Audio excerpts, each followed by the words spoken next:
Sexta-feira da 23ª semana do Tempo Comum, queridos irmãos e irmãs, sejam todos bem-vindos a este canal de evangelização. Já te peço, já clique em gostei, no final do vídeo você escreve algum comentário e não se esqueça de se inscrever neste canal para você permanecer em contato diário com a Palavra de Deus. Queridos, vamos ao Evangelho que está em Lucas capítulo 6, versículos de 39 a 42. O Senhor esteja convosco. Ele está no meio de nós. Proclamação do Evangelho de Jesus Cristo segundo Lucas. Glória a vós, Senhor. Naquele tempo, Jesus contou uma parábola aos discípulos. Pode um cego guiar outro cego? Não cairão os dois num buraco? Um discípulo não é maior do que o mestre. Todo discípulo bem formado será como o mestre. Por que vês tu o cisco no olho do teu irmão e não percebes a trave que há no teu próprio olho? Como podes dizer a teu irmão: irmão, deixa-me tirar o cisco do teu olho, quando tu não vês a trave no teu próprio olho? Hipócrita, tira primeiro a trave do teu olho, e então poderás enxergar bem para tirar o cisco do olho do teu irmão. Palavra da salvação, glória a vós, Senhor. Meus amados irmãos e irmãs, hoje nós temos um dado muito importante no Evangelho, é sobre a correção do outro e sobre principalmente a autocorreção. O exame de consciência que precisamos fazer nas nossas próprias vidas antes, inclusive, de querermos corrigir o outro. E é por isso que Jesus diz: pode um cego guiar outro cego? Não cairão os dois no próprio buraco? Meu irmão, minha irmã, Jesus não está falando que nós não podemos corrigir o outro, que nós já vimos, inclusive, lá em Mateus capítulo 18, quando Jesus nos ensina a fazer a correção fraterna. Mas nosso Senhor quer que, antes de tudo, nós nos corrijamos. Nós podemos consertar as nossas próprias vidas, a nossa própria conduta, antes, então, de irmos até o irmão, principalmente se for para denegrir, diminuir ou até falar mal do outro. Meus irmãos, aqui um texto bíblico, um comentário bíblico que pode nos ajudar nessa nossa reflexão. É comum no procedimento humano reparar os defeitos do outro. Nós temos essa grande capacidade de olhar o defeito do outro. E muitas vezes nós não conseguimos ver o nosso próprio defeito. Por quê? Porque muitas vezes nós não temos a capacidade de interiorização, de olhar para dentro de nós. Algumas pessoas, a bem da verdade, são capazes inclusive de ver só os próprios defeitos. Não conseguem se perceber como pessoa que está progredindo, que está crescendo. Mas vamos seguir. Estes sempre estão prontos para apontar o dedo para os defeitos alheios, mas esquecemos ou não queremos enxergar os nossos próprios defeitos. É muito fácil, é gostoso enxergar o erro do outro, mas quando se trata do meu erro, não. O meu erro ninguém precisa falar nada, eu não preciso corrigir nada. Todavia, eles podem ser bem maiores que os defeitos que enxergamos nas outras pessoas.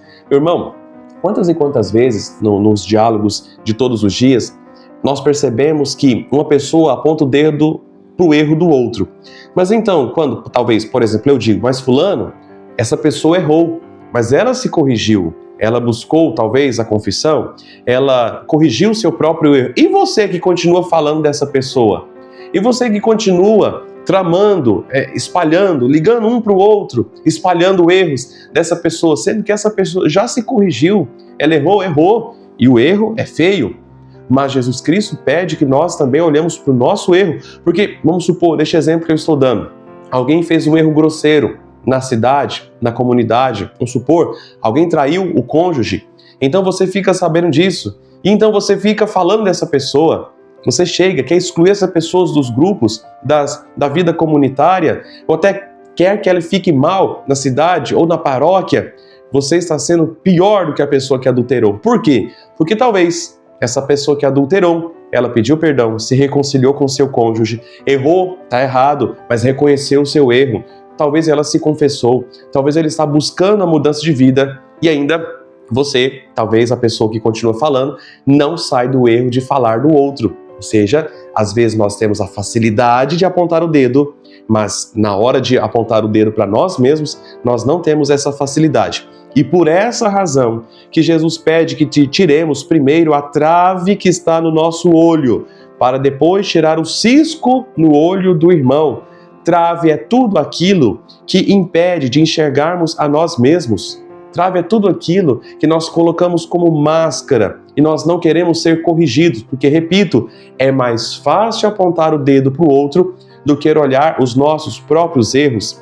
Trave é sinônimo de uma grande falha que cometemos em oposição a pequenas falhas, um cisco que os outros cometem. Mas, padre, o pecado dele foi um adultério, um pecado grande. Ok, mas repito, talvez isso nem cabe a você e a mim. Talvez essa pessoa se arrependeu, se reconciliou com o cônjuge, ela mudou de vida, ela mudou os ambientes, ela se confessou. O pecado dela, então, nem existe mais. E você continua amassando e macetando na vida do outro. Então, qual é o seu pecado? E o seu pecado se tornou grande, o de levantar falso testemunho, o de espalhar notícias falsas para o outro. O texto continua dizendo: quantos não agem assim na comunidade? Nossa, meu irmão, e quantos não agem assim na comunidade? Quantas vezes também nós já tivemos esse procedimento errado? A gente senta o rabo e senta em cima, torce o rabo e senta em cima. Desculpa usar uma expressão como essa. É muito mais fácil e cômodo ver os defeitos dos outros do que os nossos próprios defeitos, porque o defeito do outro eu vou sentar em cima, eu vou aproveitar, eu vou esfregar o meu ego em cima do defeito do outro, mas o meu defeito ninguém põe a mão. Se falar do meu defeito, eu vou ficar muito bravo. Eu vou sair da comunidade, eu vou mudar de paróquia, eu vou deixar de assistir essa missa, eu vou parar de ouvir esse canal de evangelização aqui, que fica falando essas coisas. A gente é muito dodói quando se trata dos próprios defeitos. O que Cristo propõe aqui é que corrijamos primeiro as nossas faltas, para depois ajudar o irmão a corrigir as suas faltas. Se não fizermos isso, seremos como que cego, guiando outros cegos. E o resultado é catastrófico. Cairão os dois num buraco. Um, por não saber corrigir o outro porque não soube acolher uma correção, ou talvez os dois, porque são muito maldosos. Mas eu repito a ideia. Talvez aquele que errou de forma feia já quis mudar de vida, já está buscando, já está se transformando. Quantos de nós, meu irmão, minha irmã, nunca errou?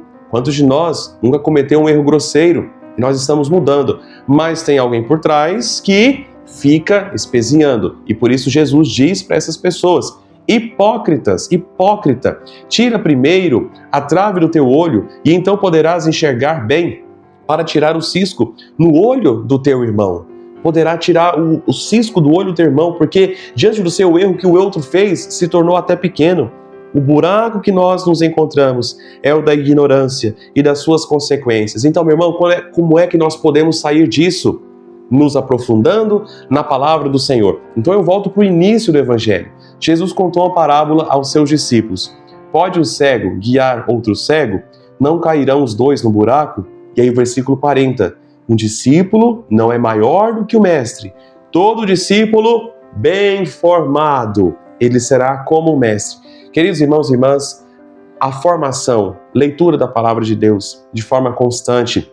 Veja, este exercício de ler, meditar a palavra, de ouvir a palavra, nos faz crescer e muito. Então, todo discípulo bem formado será como o mestre. A nossa intuito é ser como Jesus. Então, a ideia diante de ontem de imitar Jesus continua ainda. Imitar Jesus, ser como o mestre, ser como o discípulo. Mas eu preciso ser bem formado, compreender os meus limites, compreender os limites do outro, compreender como Deus trata os limites das pessoas. E Deus é justo, mas Ele trata primeiro de muita misericórdia antes de aplicar a sua justiça definitiva. Então eu preciso compreender o modo de Deus agir para que eu, me espelhando no modo de Deus agir, eu possa tratar o outro com os seus defeitos e com os meus defeitos. Portanto, meu irmão e minha irmã, que esta liturgia nos faça reconhecer primeiro que eu sou miserável, eu sou pecador, eu tenho pecados, portanto eu não posso apontar o dedo para o outro. Veja, quando eu aponto o dedo para o outro, imediatamente eu tenho 3 dedos apontando para mim e um apontando para o encardido ainda. Eu estou fazendo ainda conchavo com o encardido. Então, vamos mudar essa ideia. Precisamos corrigir o outro? Claro que sim, mas nós nunca podemos aproveitar do erro dos nossos irmãos para pisar em cima. para fazer chacota com a pessoa na paróquia, na cidade, na comunidade. O erro do outro é para ser corrigido e não ser instrumento de zombaria, de escárnio, instrumento de rejeição. O erro do outro precisa ser corrigido, mas eu preciso ganhar o outro para Cristo. Que o Espírito Santo nos ajude principalmente a nos corrigirmos para termos então autoridade suficiente para ajudar o irmão e que diante dos erros e desafios do outro, que eu nunca pise no outro, mas que eu possa estender a mão para o outro. Amém. Queridos, muito obrigado, Deus te abençoe. Vamos lá, não se esqueça de se inscrever no canal, escreva aqui um comentário: Senhor, eu quero ajudar o outro, ou quem sabe, Senhor, me ajude a me corrigir. Acho que o primeiro é esse: Senhor, me ajude a me corrigir. Queridos, hoje é sexta-feira, então nós teremos no Santuário Diocesano a novena de Nossa Senhora Aparecida. Então você é convidado especial de Nossa Senhora Aparecida. Lembrando que no sábado nós teremos já a primeira missa em preparação à grandiosa festa do nosso Santuário Diocesano Nossa Senhora Aparecida, na fazenda do seu Amarildo e Dona Lúcia. Vamos lá participar às 18 horas a Santa Missa, já em honra, em louvor a Nossa Senhora Aparecida, no sábado, na fazenda do seu Amarildo e Dona Lúcia. E que Deus te abençoe. Em nome do Pai, do Filho e do Espírito Santo. Amém.